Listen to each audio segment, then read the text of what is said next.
Bonjour mes amis Phénix, j'espère que vous allez bien. Alors, me revoici pour une petite analyse de la pleine lune du 3 juillet dans le signe du Capricorne. Donc j'espère que ça vous parlera et que ça vous aidera à comprendre un petit peu mieux les énergies astrales du moment, sachant que bien sûr c'est mon interprétation des astres. Si vous allez voir un autre praticien des astres, il vous dira pas forcément la même chose. Mais voilà, c'est ma façon à moi d'interpréter cette pleine lune. Et avant de me lancer à corps perdu dans cette analyse, je tenais déjà à remercier toutes les personnes qui se sont arrêtées sur ma vidéo de la nouvelle lune, qui a fait un score que je n'avais pas fait depuis très longtemps. Donc voilà, je vous remercie beaucoup d'avoir manifesté un tel intérêt pour ce que j'ai à dire sur les astres. Ça m'a beaucoup touchée et j'espère que voilà, ça vous apporte des choses en tout cas. Ok, alors j'avoue que cette pleine lune, c'est peut-être parce qu'elle est en Capricorne, ça plombe un peu quand même le Capricorne. J'ai été un petit peu moins inspirée, j'ai eu un petit peu plus de mal à la faire, mais j'espère quand même que voilà, je vous donnerai des infos appropriées, dirons-nous. Alors, c'est parti mon kiki, on y va. Donc les signes impactés, un petit peu plus remués par ces énergies lunaires qui vont sévir 3 jours avant, 3 jours après, mais bon, ce sont des énergies, donc on peut vraiment déjà être dedans et on peut les ressentir une voire deux semaines après. Bon voilà, ce sont des énergies quoi. Donc les signes qui seront plus bousculés ou remués par cette pleine lune en Capricorne seront les signes cardinaux, dit, voilà, les signes qu'on appelle cardinaux, donc c'est-à-dire ce sont les signes qui débutent chaque nouvelle saison, particulièrement si vous avez des choses importantes, alors bien sûr le soleil, la lune ou l'ascendant, mais dans votre thème astral, il y a d'autres choses que le soleil, la lune et l'ascendant, voyez-vous. Donc si vous avez des choses un petit peu importantes dans vos thèmes respectifs, on va dire, entre le premier et le deuxième décan des signes cardinaux, donc je répète, Cancer, Capricorne, Bélier et Balance, vous pourrez peut-être être un petit peu plus secoué par ces énergies lunaires. Alors, les signes qui seront favorisés, encore une fois, c'est général parce que faut regarder comment cette pleine lune va impacter votre thème, mais voilà, les signes qui seraient plus favorisés, ce seraient les vierges, les poissons, les taureaux et les scorpions. Voilà. Donc, une pleine lune en Capricorne. Qu'est-ce que ça veut dire, une pleine lune en Capricorne? Déjà, la pleine lune, c'est une période pour clôturer des cycles. Ou certains dossiers dans nos vies, certains comportements. Enfin, en tout cas, ce sont des énergies qui nous apportent des opportunités de dire au revoir à certaines choses. Donc sur l'axe Capricorne, où se trouve la Lune, et Cancer, où se trouve le Soleil, forcément c'est une pleine Lune, on pourra avoir l'opportunité de dire au revoir à une certaine immaturité émotionnelle. Particulièrement ce qui concerne la blessure d'abandon, la dépendance affective. Vous voyez ? Voilà. On pourra aussi être invité à dire au revoir à un certain rejet de notre vulnérabilité ou une tendance à mettre à distance nos émotions, à se montrer froid émotionnellement pour ne pas paraître vulnérable. Voilà. On pourra aussi dire au revoir à notre soumission, enfin disons, notre manière dont on traite la solitude. Si on subit la solitude, il faudra apprendre en fait à en tirer parti. D'accord ? Donc pour ceux qui sont dans la dépendance affective et qui ont du mal à rester seuls et à apprécier être en leur propre compagnie, ils vont être encouragés à tirer parti de la solitude, de ne plus la voir comme une fatalité, mais comme une alliée sur leur parcours. Nous devrons aussi dire au revoir à, bien sûr si ça te parle, si tu te reconnais dans ce que je dis, à un besoin de contrôler. les autres, a un besoin d'être en position d'autorité sur les autres. Voilà. Et également, on devra cesser, ou du moins travailler dans ce sens, bien sûr, de poursuivre l'approbation de l'extérieur, ce qui maintient en fait les personnes dans une éternelle insatisfaction. D'accord ? On ne doit plus chercher l'approbation à l'extérieur, mais la trouver à l'intérieur. Alors, cette approbation à l'extérieur, sur cet axe Cancer-Capricorne, on va déjà prendre l'axe Cancer, là où se trouve le Soleil, ce sera plus dans le cercle familial, ou des personnes que l'on considère de notre famille, donc famille de cœur ou famille de sang. C'est-à-dire qu'on devra arrêter de materner les autres, d'aller toujours au-devant des besoins des autres. C'est un comportement qui est issu d'une blessure d'abandon, et donc on materne, on protège, on s'assure que tout le monde va bien tout le temps, toujours pour montrer à quel point on ne mérite pas d'être abandonné.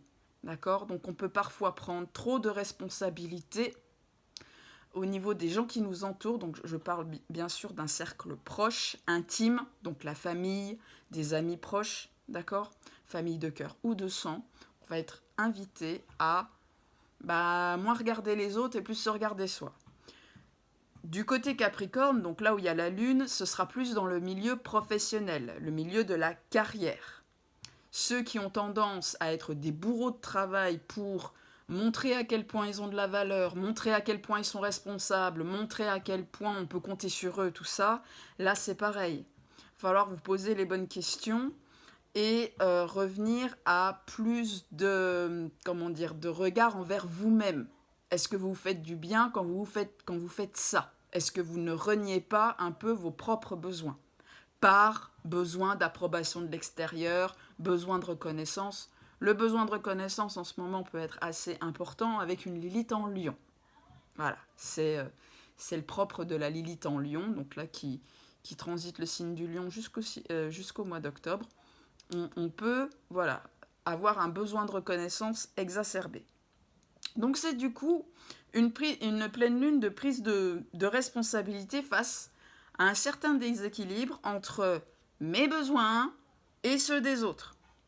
Et surtout, réfléchir à ce qui alimente ce déséquilibre entre le fait de toujours faire passer l'avis des autres, le jugement des autres, les besoins des autres avant les siens. Donc on pourra se poser des questions du style « Pourquoi est-ce que je me donne en fait ?» Pour les membres de mon cercle proche, donc soit obligation familiale, soit obligation professionnelle, au détriment de mes propres besoins. Qu'est-ce qui alimente ça en moi ? Une autre question qu'on pourra se poser, c'est plus par rapport au travail, mais bon, je l'ai un petit peu dit, c'est pourquoi je me tue au travail à toujours vouloir prendre plus de responsabilités sur le dos. Ce qui met aussi en péril ma santé mentale, voire ma santé physique. Qu'est-ce qui alimente ça en moi ? Ou pourquoi ai-je besoin de jouer au papa ou à la maman ? Papa, c'est plus le Capricorne, maman, c'est plus le Cancer. Donc pourquoi est-ce que j'ai besoin de jouer au papa ou à la maman pour les autres, alors que je suis même pas foutue de le faire pour moi-même ? Voilà. Donc, avec une pleine lune sur l'axe Cancer-Capricorne, on est sur une pleine lune de repli sur soi, de solitude, d'introspection, pour se défaire de certaines illusions. Toujours et encore.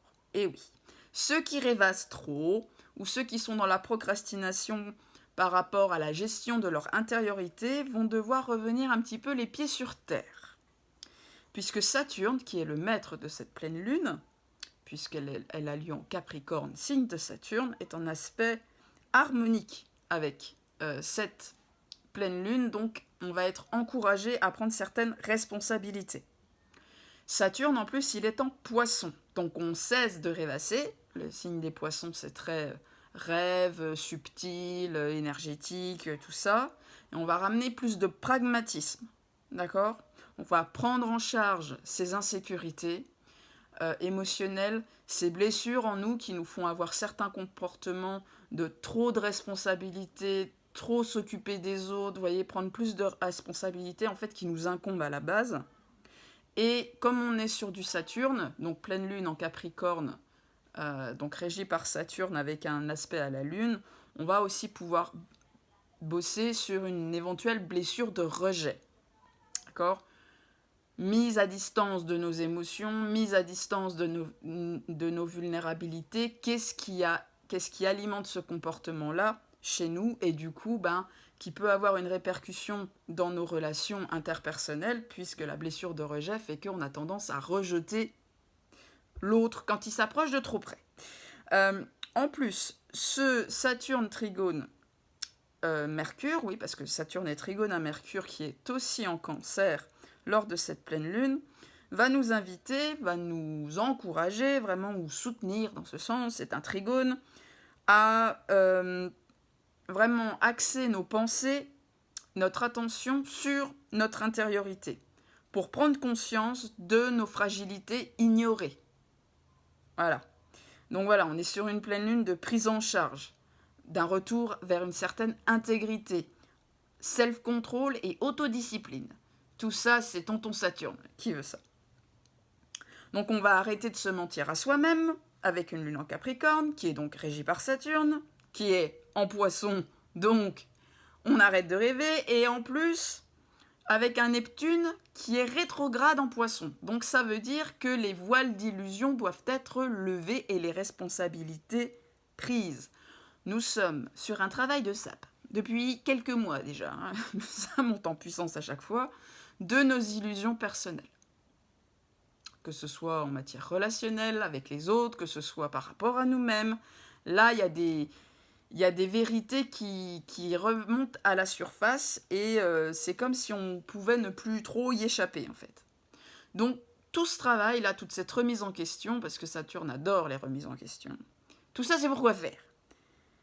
De 1, c'est pour marier notre essence intérieure à notre image publique, c'est-à-dire gagner en alignement, gagner en authenticité, gagner en intégrité. Tout ça, ce sont des qualités chères à tonton Saturne. Pourquoi faire encore ?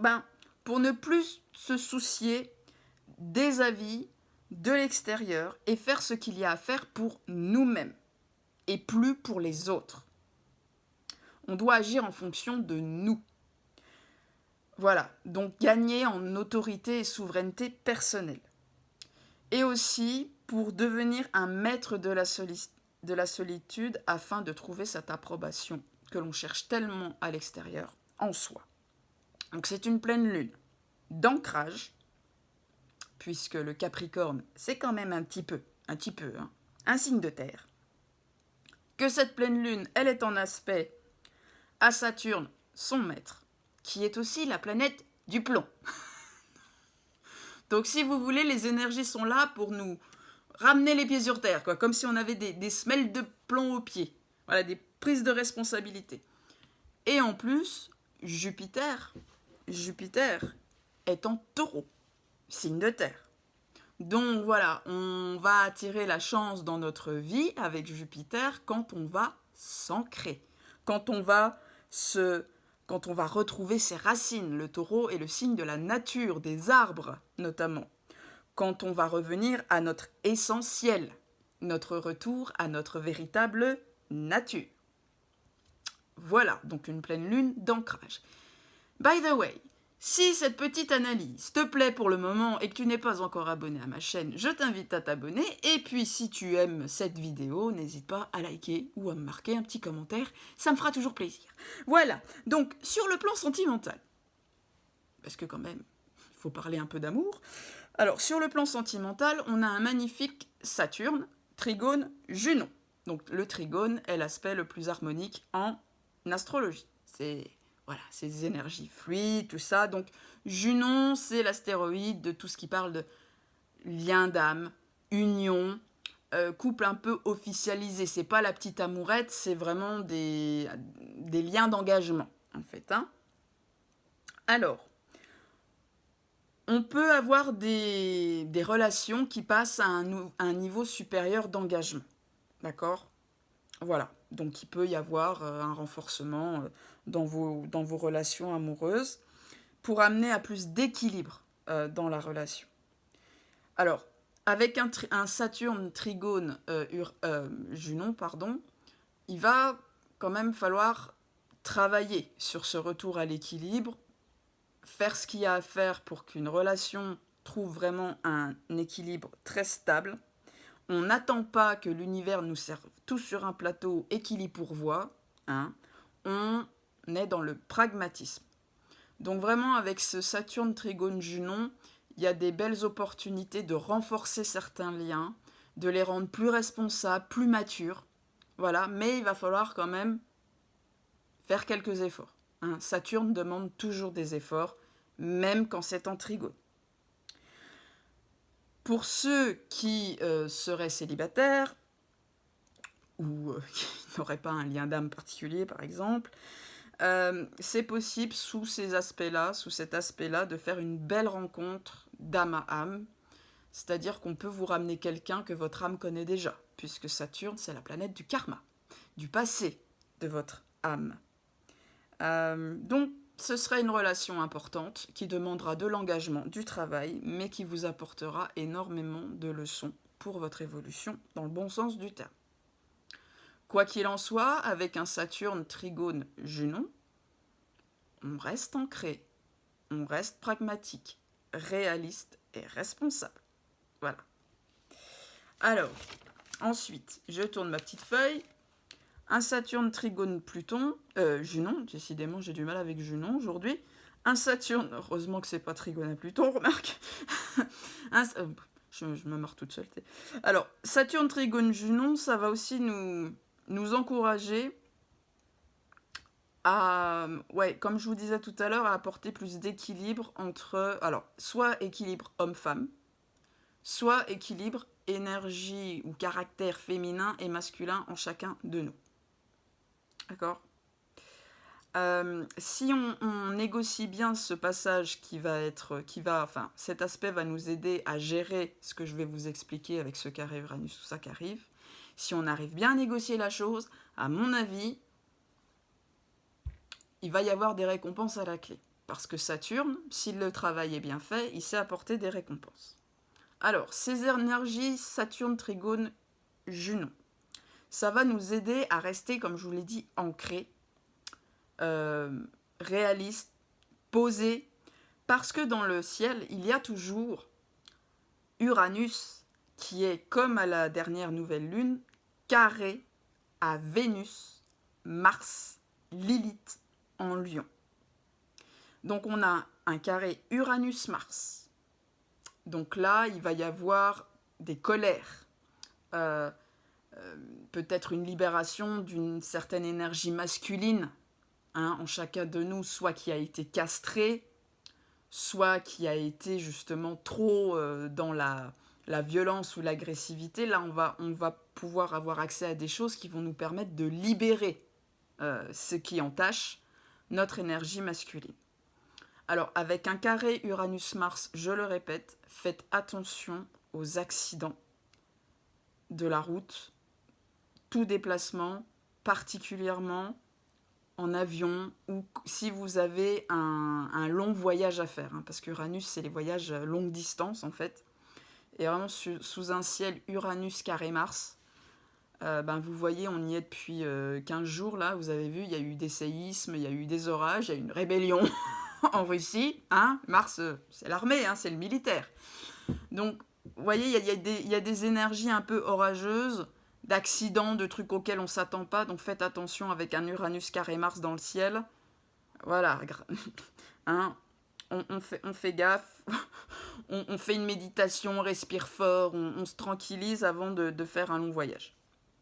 Alors, ce qui serait intéressant de regarder pour chacun d'entre vous, si vous vous connaissez un petit peu en astrologie, c'est de voir quelle maison zodiacale régit votre planète Mars, le signe du Bélier. Donc. D'accord ? Parce que vous allez pouvoir avoir de profondes libérations, de profonds craquages, en fait, au niveau de ce domaine de vie. Il en va de même pour le carré Uranus-Vénus. Alors, le carré Uranus-Vénus, il peut y avoir des ruptures en amour, quand on se sent beaucoup trop étouffé. Vous voyez, je vous parlais de dépendance affective tout à l'heure.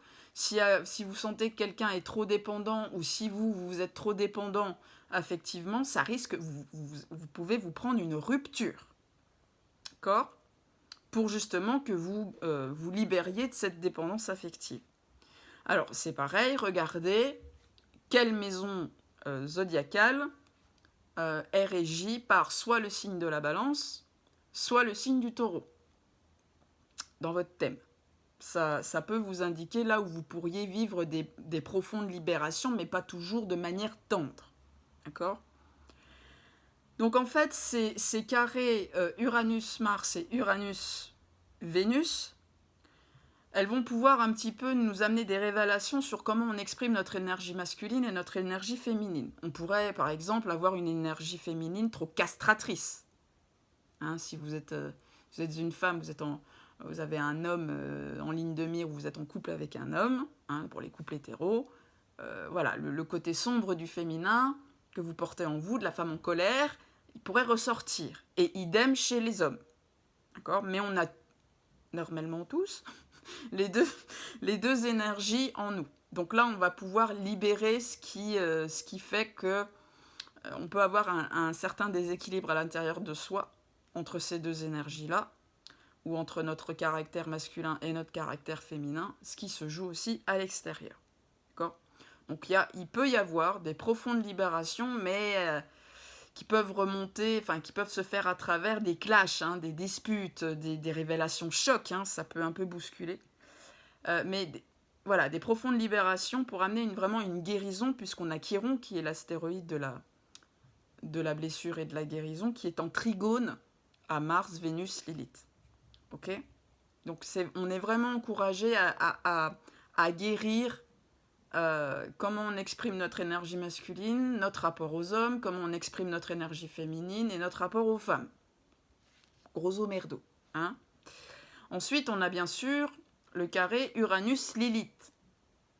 Donc là, grosse énergie d'indépendance. Je vous dis, tous ceux qui sont encore dans la dépendance affective, sous des cieux pareils, elle va vous revenir dans la tronche, votre dépendance affective.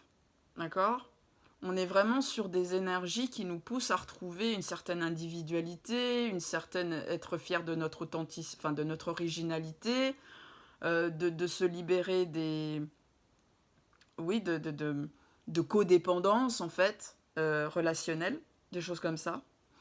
Et ce serait intéressant, comme je l'ai dit pour Mars et Vénus, d'aller voir dans votre thème le placement de votre Lilith. Alors moi, j'utilise la lune noire, donc Lilith moyenne, pour voir un petit peu ce qui pourrait être libéré, mais déjà révélé sous forme de « Ah, purée, mais j'avais pas compris ça 2 mois avant, et là je l'ai compris, et il faut que je m'en libère. » Vous voyez ?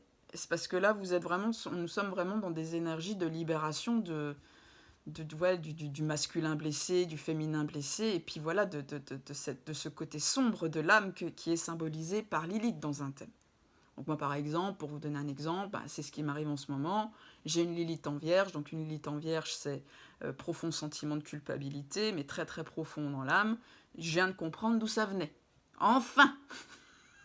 Donc je vais essayer de m'en libérer et de bosser dessus. Vous voyez ? Alors, il faut savoir que Lilith, quand on prend en charge sa Lilith, qui est le côté sombre de l'âme, on en ressort avec énormément de pouvoir positif. Voilà. Donc c'est bien de gérer sa Lilith, en fait. Voilà, donc, mais c'est vrai qu'avec ces énergies saturniennes, hein, pleine lune en Capricorne, Saturne en aspect harmonique avec la pleine lune, on a quand même des énergies qui nous aident à faire face à ces émotions vives qui peuvent remonter, à rester quand même autant que possible les pieds sur terre, pragmatique, calme, réfléchi, posé, et pour qu'on puisse prendre la responsabilité de tout ce qui va remonter en nous, toutes les révélations qu'on peut avoir, hein, des choses comme ça. Surtout qu'on n'oublie pas que le fond de l'air est quand même à l'épuration et à la purge de tout ce qui est colère, rage, jalousie, obsession, emprise, hein, avec le nœud sud en Scorpion. Le nœud sud en scorpion, il nous aide à dégager tous les côtés négatifs du scorpion dans nos vies. Alors c'est un transit qui peut affecter particulièrement ceux qui sont marqués dans leur thème par le scorpion ou la maison 8. Mais avec un nœud sud au scorpion, il faut regarder là où la maison où se trouve Pluton, dans votre thème. Donc, encore un exemple personnel. Donc, depuis 1 an et demi, moi, il transite le scorpion, Pluton est dans ma maison 12.